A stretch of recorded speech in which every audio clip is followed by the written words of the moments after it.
Uh-oh, I'm muted. Can you hear me?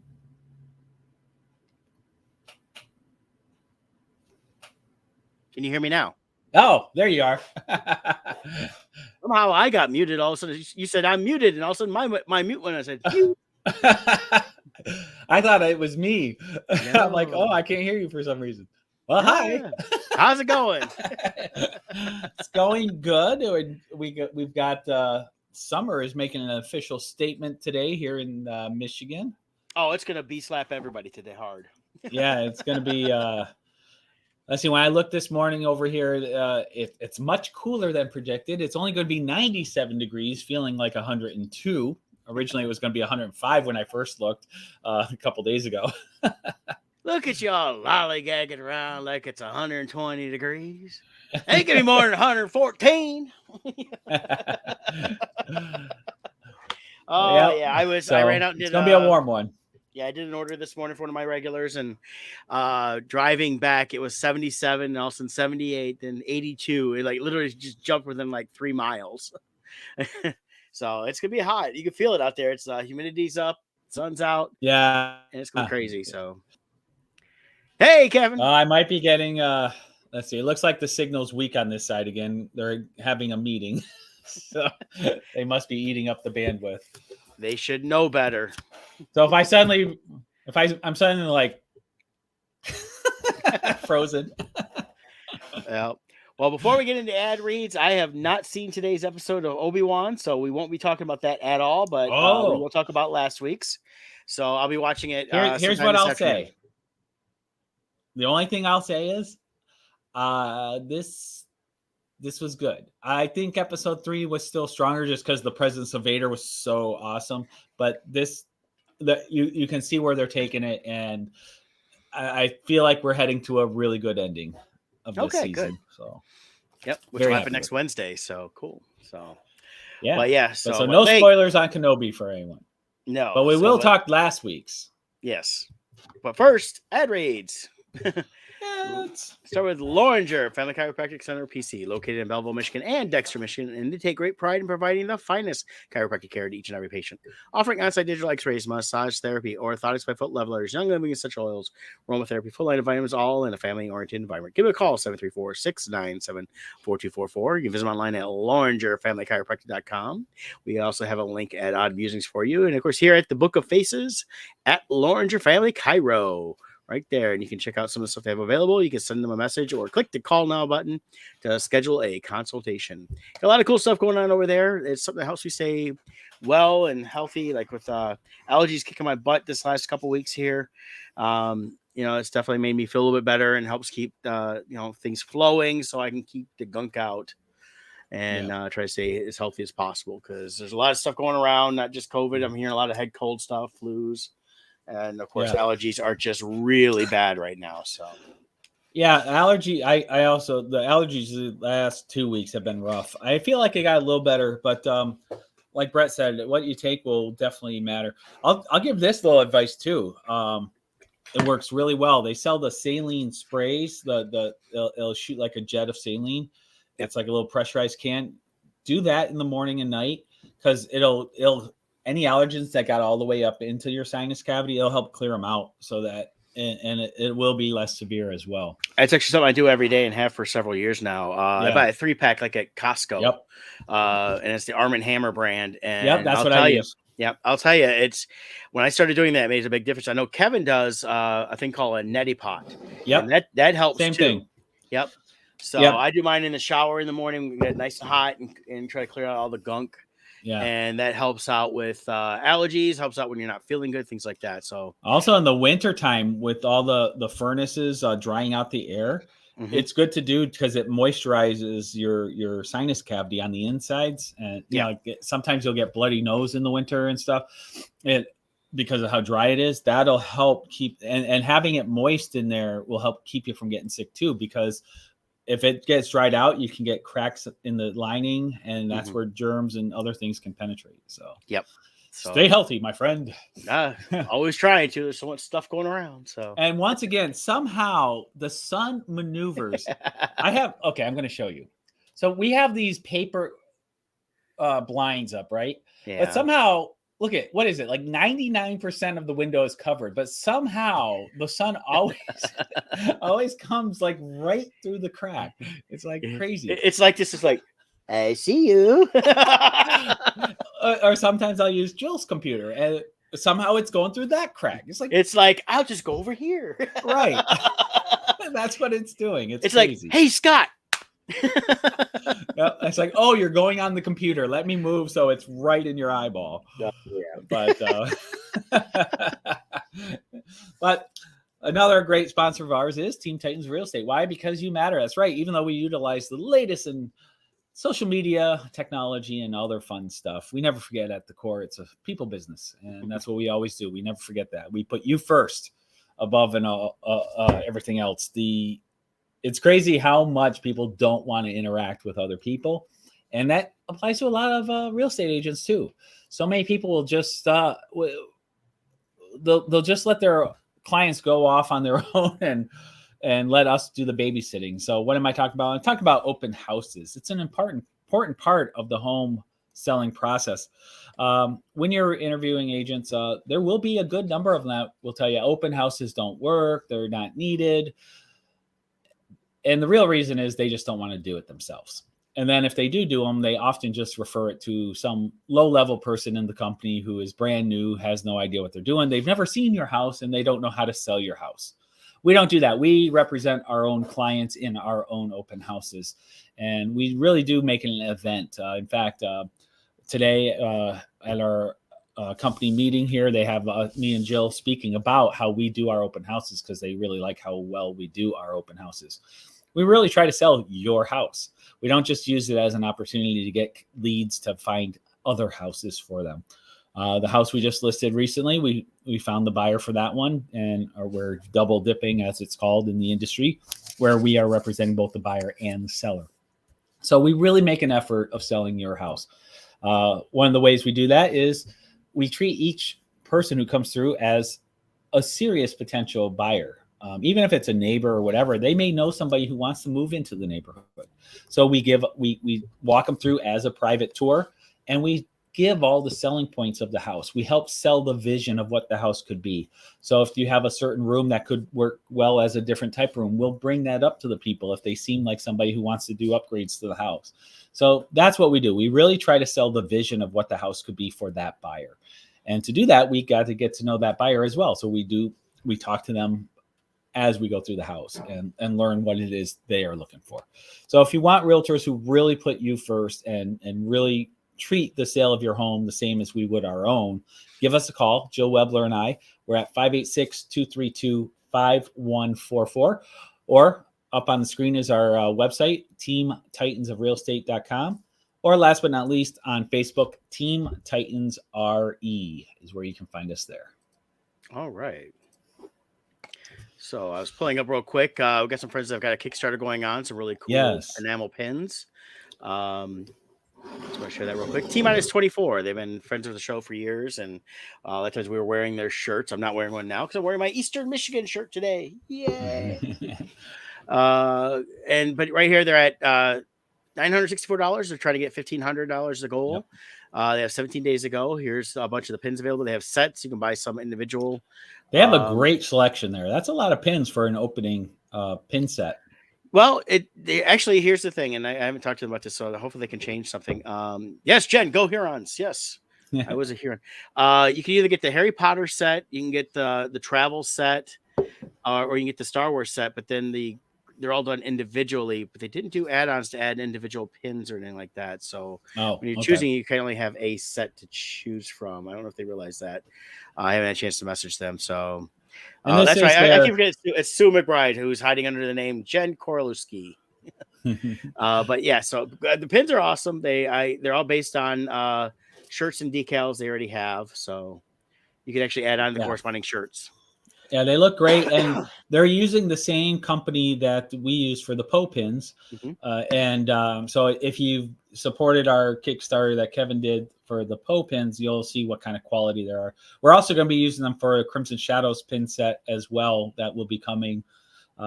Actually, that may be my next Kickstarter is the Crimson Shadows enamel pin set, because where I'm at with my process, it's going to be a little gap just to finish all the books and stuff. Right. So I might do the enamel pin set as the in between as I finish everything else. But we'll see.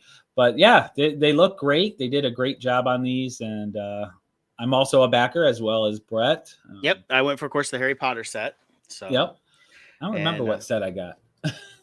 Yep, and then I know Mom is a backer, and she went with the Star Wars set. So nice. Very cool. Some cool stuff there. And we'll be having on July 6th. Sean Forney's returning back to the show. He's going to have a new Kickstarter, a new Scarlet Huntress book, which has always been, they're always great reads, and looking forward to that and having him on. So can't wait to have him on there. So if you're a good friend of the show and we like you, we may have you on to promote whatever you got going on.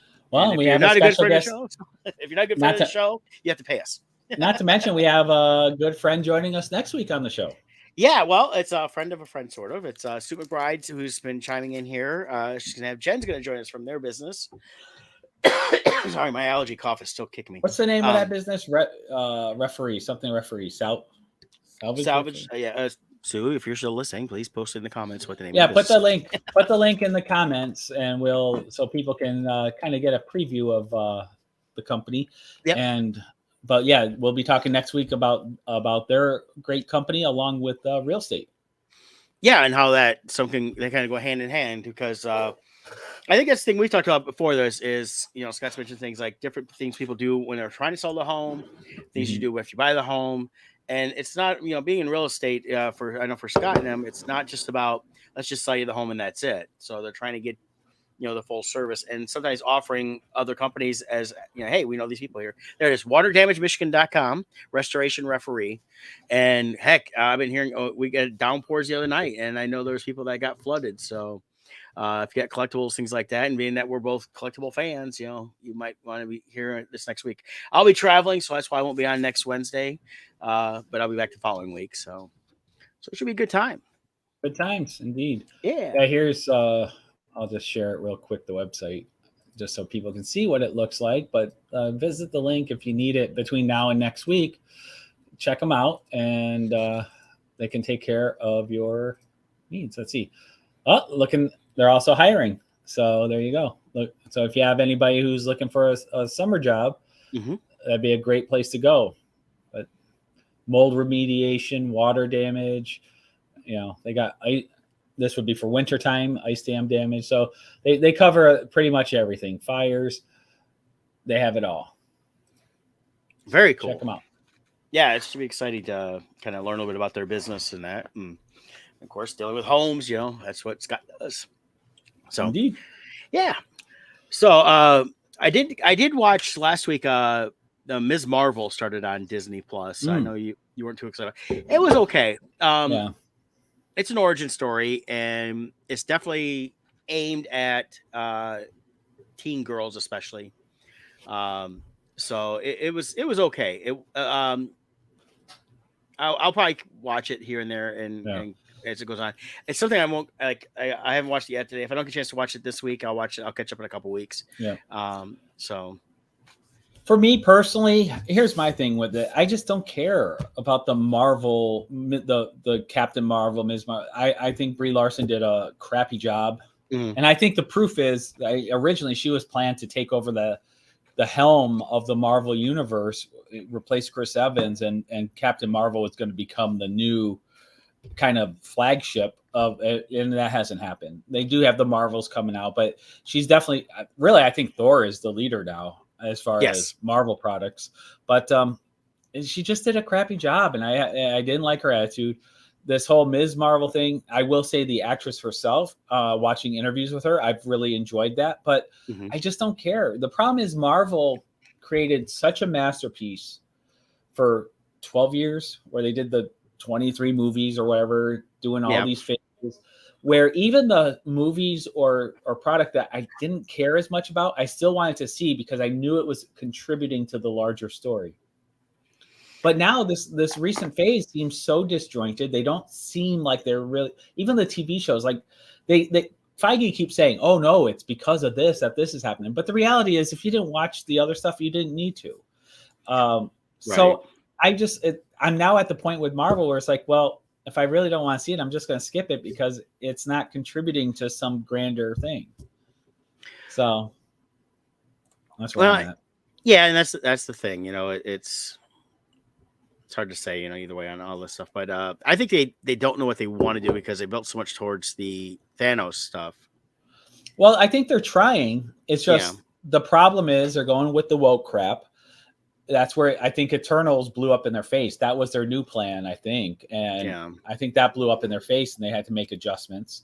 So, whereas like Top Gun, they got rid of all the woke crap and look how great they're doing. They're doing amazing. Jurassic World Dominion is complete crap. And you can like it if you want, but nobody can sincerely talk about a strong storyline or good writing in this movie. It's just, and they snuck a bunch of crap into that. It's just stop. Just do good stories. That's it. Yeah. And that's the whole thing. It is, it's, I think if you want to start preaching to people, you need to do it in the right context. So a great example is Star Trek, Strange New Worlds. Yeah. They definitely have more of that. You can tell they go towards the woke issues, but it's in how they present it. They present the stories in a smart way with good writing, good storytelling, and doing it in a way that presents what their point of view is without being like, well, you're going to believe this or you're wrong and you're wrong. They don't do that. They do really good storytelling. And so if it's a quality storytelling and creatively done, you can do a really good quality product. It's just usually that's not the way they do it. Right. And so anyways, my thoughts. Are we not allowed to talk about that? I don't know. You're not allowed to have thoughts, Scott. Didn't you know that? No. That's right. Yeah.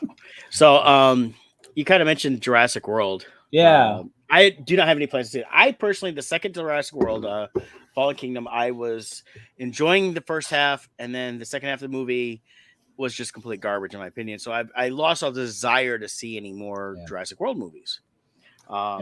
So I haven't rewatched the other one at all. Don't even care to watch the first Jurassic World, which I did enjoy. But you went and saw the new one. You and Jill and so the vast majority of everyone I know who has seen it is not happy with it, and I think here's why. To give it a fair review, it's just bad. It's so supposedly we've been now living with dinosaurs for a little while. They're in our world. But society as a whole hasn't changed one bit. People are still going out to the parks with their children, even though dinosaurs might appear and eat everybody. People are, the reality is we would have created these cities with giant walls or something. You would have seen large subdivisions, the suburbs just evacuated, and everyone going to like these areas where they built these giant walls to keep the dinosaurs out. We'd almost put ourselves in giant cages or something. People wouldn't just, well, let's all go to the drive-thru, even though there's a big T-Rex going around in the woods here. That was stupid. And it's supposed to be such a dangerous world, but in the entire movie, you literally see 4 people die by dinosaur. 4. I mean, come on. It's just silly. The initial trailer when it showed like Chris Pratt's character, and they were like looking at a cabin in the woods or something like that. I kind of thought, I was like, okay, maybe they're going to go with a like a zombie apocalypse style where the dinosaurs are kind of taking over. People are in hiding. They're trying to stay away from them, and at times they show up, and it's just kind of a hiding thing. Yeah. And then dealing with whatever they do. But then the extended trailer is like, oh, he's going to get the baby back to Blue or something like that, and other stuff. I was like, oh, and then I started seeing all this stuff in the cities, and I was like, the cities aren't destroyed. They would have been destroyed. Yeah. Or you build giant barriers up. But even then you have the flying pterodactyls and things. Yeah. But and the problem is getting back to the woke message. So the problem is the idiot writers writing this have this woke vision of what the world should be. And it's nothing but this whole environmentalist message of how these dinosaurs deserve to be. I'm sorry, but if we have these creatures going around eating people, we're going to kill them. it's not. We're not going to sit there and say, well, they have a right to be here, and we're going to be all whatever. And then this whole message of then humanity's removed from the equation, and then all the animals and dinosaurs are just living happily together. No, they're going to eat each other. like no, this isn't the Lion King where they're all singing at the end. It was so dumb. Yeah. It just stop. And then they have their little woke message, which was very subtle, but it's all about how we don't need men to reproduce. That was their other message they're trying to push through, which I guarantee would have been much stronger, but for fear of lack of sales. But they keep trying. Which is funny. They want to tell us we don't need men, but at the same time, they won't let us even ask the question, what is a woman? Because then the other question is, what is a man? Because I'm told I'm not allowed to say things because I'm a man, but you can't define what a man is. I don't get it. Stupid world we're in right now. And I'm sorry, a lot of you are just idiots. All right, I've said my piece. Okay. But Jurassic World Dominion, the people who are liking it, I feel, are falling into two camps. Now, this is pure opinion. I could be completely wrong. But the people who I'm seeing who are loving are either the ones who are just, it's dinosaurs, and that's all they care about. There's giant dinosaurs, and that's fine. If you want to go just see giant dinosaurs and that's worth your money, then good for you. You've gotten your entertainment out of it. But for me, like scenes like where these two T-Rexes are out and there's a giant black market happening and the T-Rexes are going through this black market. Nobody's running away because they all are gambling on Chris Pratt fighting. You're telling me a 20-foot tall T-Rex is on the loose right behind you, but you don't care because you want to see Chris Pratt fight. Stop. No, you're gonna say, holy crap, and run. So there's so many dumb things like that in the movie. Now I will say this. There's what was her name? It's a different name. She's DeWise, I think. What's her name? DeWise. What was her name? I gotta look up Dominion, the Jurassic World Dominion. Okay. IMDb. I gotta find who she is. She was a really good actress. She plays a pilot. She's an African American. What's the right word now? Do we say black? Do we say African American? I don't even know what the hell I'm allowed to say anymore. But she's an actress in this, and I really liked her. And honestly, I wish she was cast as the third sister in the Kenobi series. DeWanda Wise. I really liked the role she played. So she was a new character they introduced, and I really had fun watching her on the screen. Right. So here she is here. But I thought she had more acting range than the one Moses Ingram who plays on Kenobi. Yeah. So that's her there. I thought she would have been perfect as the third sister watching this. Okay. So anyways, just my thought. I really liked her. I thought she did action sequences really well. I feel like the one playing the third sister, I don't feel like she does. Right. I don't know. I don't get the feeling she's very athletic when I watch her. Yeah. But I don't know. We'll see. I got to rewatch some stuff from today's episode. Maybe I'll change my mind a little bit, but so far not. Okay. Oh, I know who she is. I looked her up real quick too. She was on the Netflix series She's Gotta Have It. So yeah, she's a good actress. She's really good. Yeah, I really liked her. I the whole time just kept thinking, why can't she be in Kenobi? But anyways, I really liked her. She has let's see how many acting. She has a lot of acting behind her. Yeah. Whereas Moses Ingram only has 6 other acting credits. So it's, there's more experience here. Right.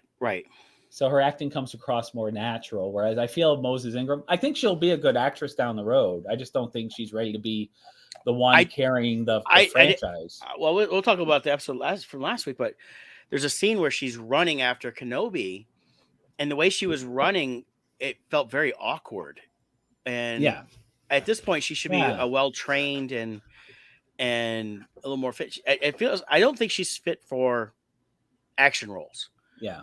And And that's the whole thing is, and everybody wants to act like it's just about being, not like it's because she's a black woman or anything like that. It's like, no, it's No. doesn't matter her race, doesn't matter it's a woman. It's how it's being played, and it feels very just like just not. It feels very amateurish. Forced. Yeah, it feels very forced. It feels like I'm watching Amber Heard on trial, which is a bad acting job. No, in all seriousness, it feels forced. Now, I will say this to her credit. I'm not going to say what the scene is, but in today's episode of Kenobi, there is a scene where it's a more intimate moment, not intimate in a romantic way, just a more emotional scene. Right. I thought she did a great job in that scene. So maybe, some people just aren't good as bad guys. Like Will Smith is not a good bad guy.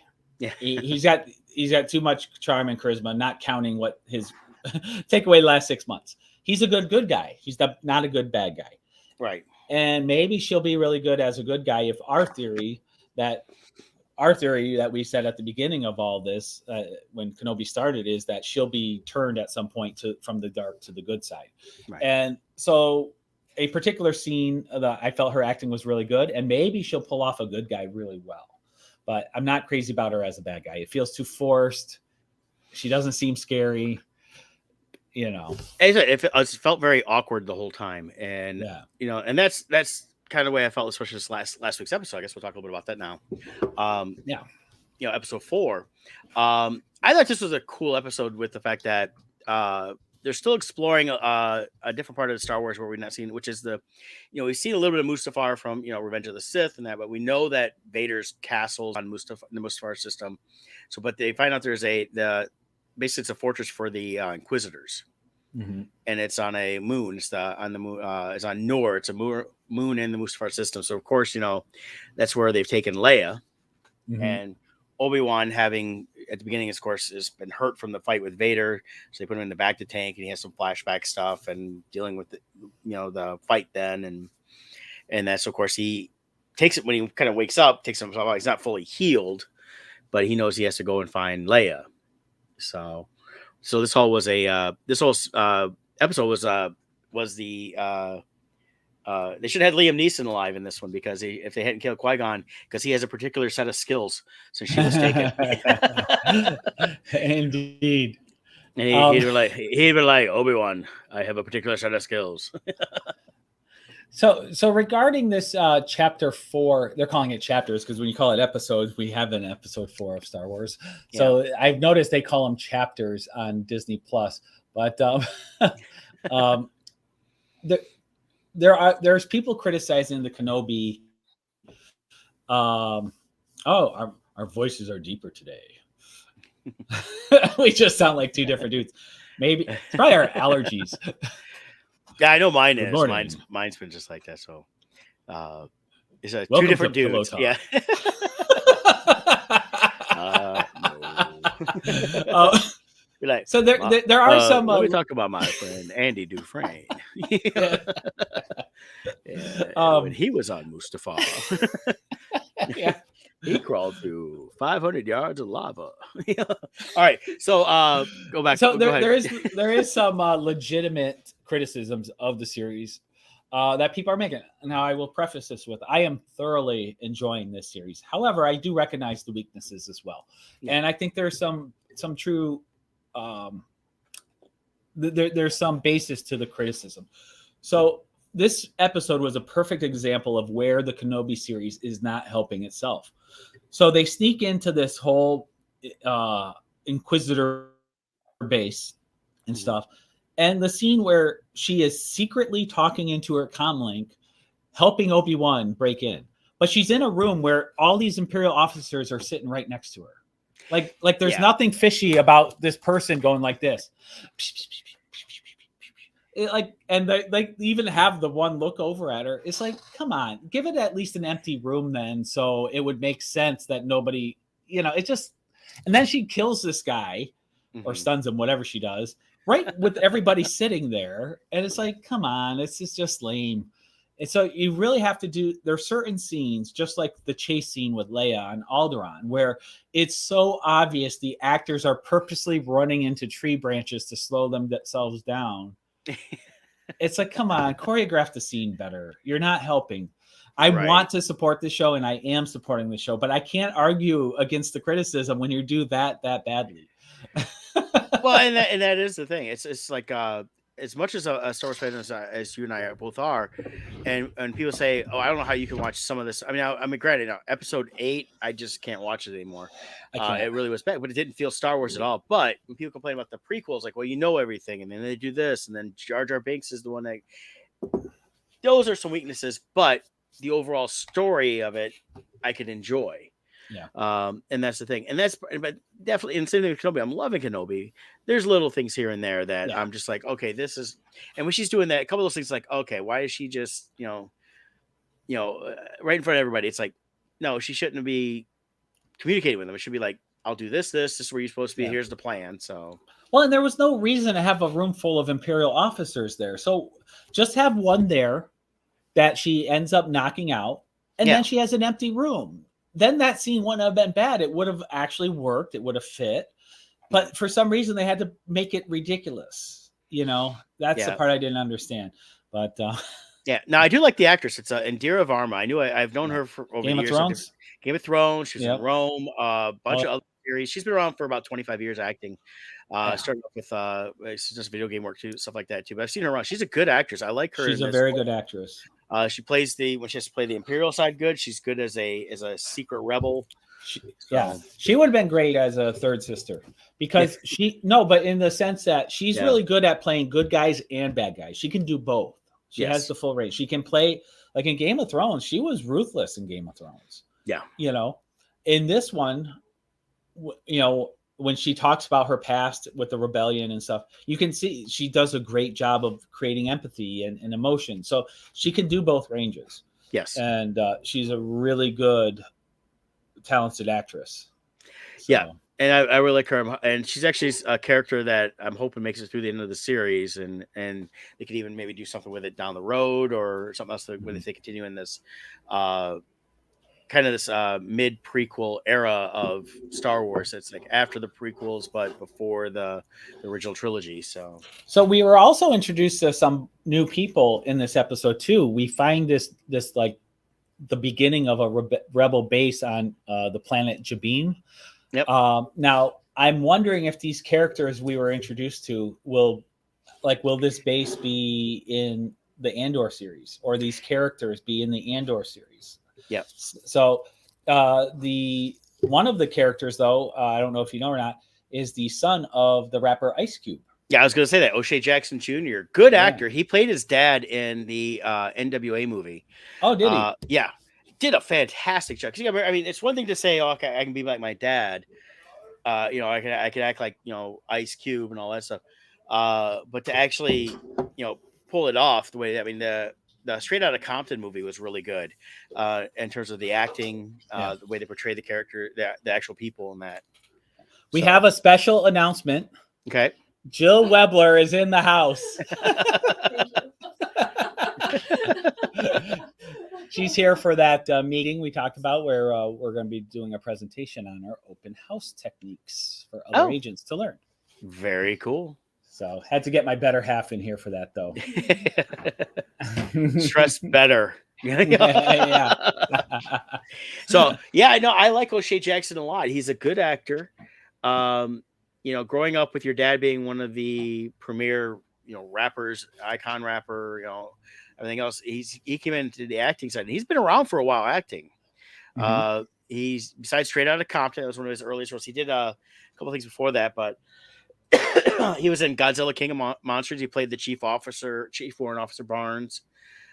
He's popped up in a couple of TV series here and there, and I liked him in Kenobi. So I'm actually looking forward to seeing more of him as an actor, and I like, hopefully the character has more within the Star Wars universe. Yeah, I agree. I do want to show also. Oh shoot, what did I do? Oh, it's super zoomed in. I'm sharing image here. There was another key part. Now they've touched on this in The Mandalorian, and now they've touched on it here. So when Kenobi was going through, he went through this area where he called a tomb. It Yeah. was all these executed Jedi or dead Jedi encased in the whatever this liquid is or whatever it is. It looks like an amber. Including Yeah. Yeah, and include like Jurassic World, getting them in amber, the DNA. So we know in Star Wars Episode 9, the Emperor created a clone body of himself. We know that he created Snoke also. So this is like the earliest phases of development that where the Emperor is trying to figure out ways of cloning things to either create force. I don't know what elements they're going to use. Like there were parts of the story where he was creating like Dark Jedi at one point in the old books in the Legend series, but we also know he tried to clone himself. So they've touched on this. Same with Mandalorian. We see where he finds a place with these like weird looking mutated clones. So they keep hinting on this. I hope at some point between either Andor or the Ahsoka series, they really start diving into the story, because I think that there's a very cool story there. Maybe even the Vader series if they ever start that up. Yeah. But I would like to see this expanded on. Yeah, I think it's something that they definitely have hinted at for quite a while, but I would like to see myself, and I think it's something that would be good for the Ahsoka series, and then to take off from there as even its own thing, separate from the main storylines, is they can create this whole side adventure on that, and still deal with the fact that it's the Emperor's ghost or whatever, and they could go into the Sith side a little more and things like that. So, and then we had this shot here, was great. This was a really good one because it really showed Kenobi really recapturing his strength in the Force, because what they kind of established through the larger shots as you look through the window is this pillar that they're in, this Inquisitor tower. It goes all the way to the bottom of that ocean there. Yeah. And it's not a shallow ocean. So the whole force of all that water is pressing on that, and he's able to hold it back. So it's really showing the raw strength that he's tapping into here. And he's kind of getting the rust off, so to speak, finding his old Jedi ways. So that was a really cool scene. Yeah, and with the fortress, I looked this up too. Is it was in Jedi Fallen Order, the video game, which is considered canon. Is Cal Kestis, who's the main character you're playing, infiltrated this same complex, but from underwater. So showing him underwater with this, it's kind of in the same vein as that too. So. What I would love too is, because doesn't that happen around the same time as this, the Jedi Fallen Order? I think it's within. I'm not sure exactly how the timeline falls there. So let's look it up. Jedi Fallen Order timeline. Because it's in that time frame though. So here we go. Compared to the Obi-Wan show, it takes place. Doesn't give me. I found one here. It says it takes place, of course, after Episode 3 and prior to Solo, a Star Wars story happening, and prior to Star Wars Rebels. So it's within, I would say, within that same time frame. Is this the one you were just reading? No, I just saw an actual image. So they don't. Here we go. Here's inverse. Let's see what they say here. Jedi Fallen Order, long as sequels finally. Okay, 14 years. This says 14 years. So this Fallen Order actually takes place before Kenobi, 5 years before, because Kenobi is 9 years before Battle of Yavin. Okay, yep. So it's 5 years before. So at this point, he would have already been there. Because I mean, there was some in some of the Jedis. There was speculation of one of them that was hard to see is that Cal, that he die, and then they still had him in there. Well, and the character that the actor who the character is based on in the Jedi Fallen Order is a legitimate actor. Yeah, he was in Gotham. Wasn't he the Joker in Gotham? He played a Joker type character in Gotham, but he's really known for Showtime series, the one Shameless. Shameless. Yeah, so he's an established actor. So I really hope they find a way of working him into the Kenobi series. If they don't do it I doubt we're gonna see it for this one here, but with the announcement of most likely a second series now, that'd be fun to see that. Yeah, see what happened to him, and then because even as it moves forward, if they want to go that route, they can still tie into that. They could tie into a live action Kanan for because they're bringing some of the Rebels people into the live action Ahsoka. Right. But Kanan died in the series, so we know he shouldn't be in the live action that takes place after Return of the Jedi. So Yes, unless they do a Force Ghost type thing, but yeah, they could bring the voice though. yeah, They could do something with the voice because Freddie Prinze Jr. is the voice of Kanan. yeah. Kanan. So when they could easily, if they have him as a Force Ghost, they could easily just have him dub the voice. If, Right. so. That'd be cool. And actually, I've seen images of him, and he was at Motor City. Saw him real briefly, and they could make him look like Kanan. Oh You yeah, know, he's got that thin look and everything. So oh yeah, he definitely could do it. Yeah. Which I would be fine with. I wouldn't mind him as Kanan at all. yeah. So, but I definitely enjoyed this episode a lot. Like I said, there was they had a lot of good things going on, and then and then like I mentioned the running as they got Leia and they got away from the troopers and all them, and we're trying to sneak out through the one way out, which is the landing area. Of course, the third sister starts chasing him. She recognizes he's hiding her, and they start running. But the way she ran with that lightsaber and everything else, she was kind of like, "Ooh." I was like, "That just what are you doing?" It's like you don't look powerful. You don't look like you've got any. And then, of course, they get away. Of course, she has to confront Vader, and Vader doesn't kill her. He should have just snapped her neck because that's what Vader would have done normally. So, right. I was just about to get to that. Let me pull this up. So that Vader scene, though, one of the nice things about the lameness of all the Inquisitors is it really is making Vader look badass. Yeah. But when Vader comes walking in angry, I love that scene where he comes in and he lifts the third sister up with the Force and is choking her. He's like, I told you what failure would mean. And it was really good. So, of course, then we find out Reva, this part I didn't like. So Reva explains she let them get away, and really what they did, this is the whole agenda thing going in. So really Vader never thought about the plan of putting a tracker on the Millennium Falcon. He really stole the idea from Reva, who had the plan originally. So that's really what they set up there, but whatever. Right. But what cracks me up though is so she takes Lola, Princess Leia's little droid, and she makes it evil droid, and its eyes turn red. I love how the eyes always turn red when it's a bad guy, just like 3PO in episode 9, his eyes turn red. Right. It's like, oh, no one's gonna notice this. So if you ever want to know if a robot is bad, just look at what eye color it is. Yeah, I think that's kind of the Asimov thing. It's just like the lasers, like was it G.I. Joe? Or it wasn't always like lasers they were shooting at each other in G.I. Joe. Something like that. It was red when it was the bad guys and blue when the good guys shot it. Right. Cracks me up. But yeah, Vader has definitely not disappointed in this series so far. Yeah. So I'm definitely looking forward to where he goes. I think you'll like him in this episode, Brett. Oh yeah, I'm looking forward to it. I'll watch it later today, which is it's a must watch.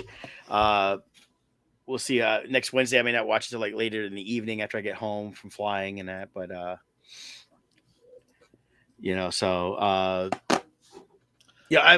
been, like I said, I've been really enjoying this, and I was thinking about it driving home this morning after doing some work, and we've had a lot of Star Wars since they launched Disney Plus, and it's not all going to be perfect, but I really think that they're trying to make better stuff than what we had with the sequels. Yeah. And I'm really enjoying that, and definitely seeing more and more hints of Favreau wanting to do more stuff. He's already said he's already writing the next season of Mandalorian. It's not the one that's going to air next year; it's the one after that. So right, we're getting a lot of great stuff out of that. So I was reading the original plan for the Kenobi series was actually going to be mostly what they were planning. Remember, they were going to do a Kenobi movie. Yeah. But I guess the script for that ended up being very similar to the Mandalorian season. So they decided they changed a lot of it to make it a little more unique. Now people are complaining like, oh, but this is just so-and-so and this is just so-and-so. The reality is, what is it, Brett? You probably know. There's only like truly 7 stories in the world. And then everything is a variation of that. So it's like, oh, it's Lone Wolf and Cub again. Yeah, but Lone Wolf and Cub is also, you can go far back and farther back and farther back. There's Yeah. only like 7 themes out there, and then everything else is just variations of that. Yeah, and it You goes know? back to like the old Greek tragedies and things like Right. that, or Shakespeare. When you look at it, Shakespeare's got 20 some odd plays or things like that, and if you look at it, they're almost all similar themed. And Right. so, I mean, stories are stories, just how you handle it, and a lot of times Yeah. it's more not just how they handle the story and what they offer in terms of it's how they go about their path. It's also how it's presented, and the presentation and the acting and things like that too is what makes it more Yeah. enjoyable than others. And um, I tell people, if you're really interested in understanding storytelling even more, you want to get the book called The Writer's Journey, and it's what used to be required reading at Disney and a lot of the major studios through the 90s, especially. That's how I learned about it, because I was studying film at Eastern Michigan University. Go Hurons! And I recommend that. It teaches about stuff, and actually in that book it uses Star Wars as a reference. I mean, you have the call to the journey, and you have deny the call. That's what Luke Skywalker does, and he's brought to him by the Grand Wizard, which was Obi-Wan Kenobi.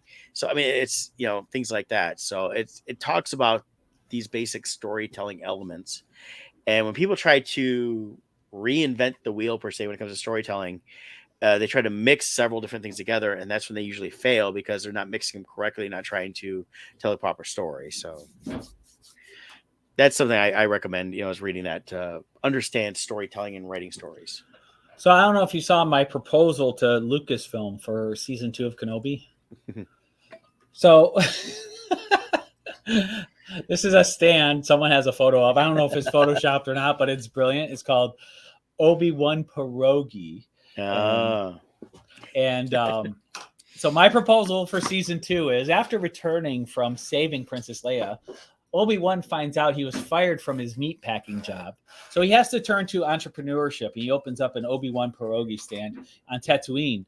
However, he quickly learns the perils of dealing with Jabba the Hutt and his thugs, because they're going to want protection money and other things for him to have a presence there. Right. And meanwhile, an angry... Did I lose you? He froze. Or did I freeze? No, I think it was me. Am I back? Okay. So Uncle Owen is angry with Obi-Wan because he suspects Aunt Beru is seeing Obi-Wan for more than just his pierogies. Yep. It's a real place. It is a real place. Let me share the screen. On Facebook, Obi-Wan Pierogi. Oh my God, this is so awesome. Where is this place? They're in Canada. Oh. They're up in Can British we franchise? We need one here. Yeah, there's some good looking pierogies. Those are good looking pierogies. Oh, check it out. He's got their own French onion. It's with the dog. It's Obi-Wan pierogi. So yeah, this is a real place, and try to see if there's any more information here. It's created in 2021. Yeah, Canada is where it's at. That's so awesome. Yeah. So, I can't believe it's a real place. Yeah, I'm gonna like it, because I was like, I gotta remember this place. So let's see the about here. Let's see if they got a... Oh, it's a food truck. Oh, okay, that's what it is. Food truck. Okay. So yeah, it's located in Grand Prairie, Alberta, Canada. Nice. It says food truck coming soon. All right. So yeah, they need like a store or something like that. I'm sure they, That's so funny. Yeah. I noticed pierogi is spelt different there, though. What is the proper spelling? Because I wonder if it's a different language. I don't know. It's pierogi. Yeah, P-E-R. I thought it was P-I, but P-I-E-R. Oh, and then there's P-E-R. So there's two different spellings of it. We need to have an Order 66 and the fake one purged. Yeah. So they have a couple different spellings on that, and then but yeah, it's so yeah. Good stuff. Yeah. So tonight we're gonna have an adventure together, Brett and I. Yeah. We haven't gone to a movie together in a long time. I know. And so I've got we're seeing a one day early sneak preview called the Andy Experience, but it's we're gonna see Lightyear. Yeah, so I'm looking forward to this. I think it'll be good. So we'll see. I'm excited about it. As when we first heard about it, and we played the initial teasers and everything else, both of us were like, "Wow, this is a movie we did not know we needed to see." Right. So, and I'm excited about it. I think it's gonna be a fun story. They've given a little bit of in the trailer how he takes off and goes in the future from where he starts at. So that's given away. But I think that's all early. And then supposedly, though, this is the movie that Andy would have seen that made him want to have a Buzz Lightyear toy.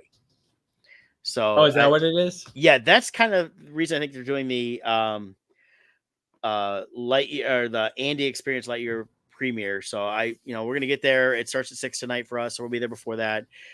Usually with stuff like this, they have some giveaways. Like I saw for the D23 premieres they did over the weekend, everybody's getting Star Command patches, which is pretty cool. So I don't know if I have something like that or posters or more stuff, but real excited to see this. Glad I get to see this because I was planning on. I was like, well, there's a movie theater at South Point where I'll be at this week for in Vegas. I was like, I guess I'll have to go to the movies if I haven't seen it before then. But now I get to see it, so I'm like, okay, cool. I get to see it, and I'm real excited about that because I loved all the Toy Story stuff, and I was a fan of. They had a Buzz Lightyear cartoon on. In the late 90s. I actually have somewhere a cell of it I bought at one of the shows years ago. I've never gotten framed to put up. I'll need to do that eventually. But just I always like the character and stuff like that. And of course, people are wondering why it's not Tim Allen doing the voice. Well, Tim Allen does the toy, and to distinguish the toy to the actual person that was supposed to be, they changed to Chris Evans. Plus, if they decided to do more, they've got Chris Evans to continue on, and Tim Allen. While he's not I would say initially old, he's just not young. Right. Plus, he's doing a new Santa Claus series for Disney Plus that comes out in the fall. So, nice to wrap up that storyline too, which I'm excited about that too because I like this Santa Claus movie. So, but yeah, so I'm excited about this. We get that tonight, and then so we were all excited about we're getting.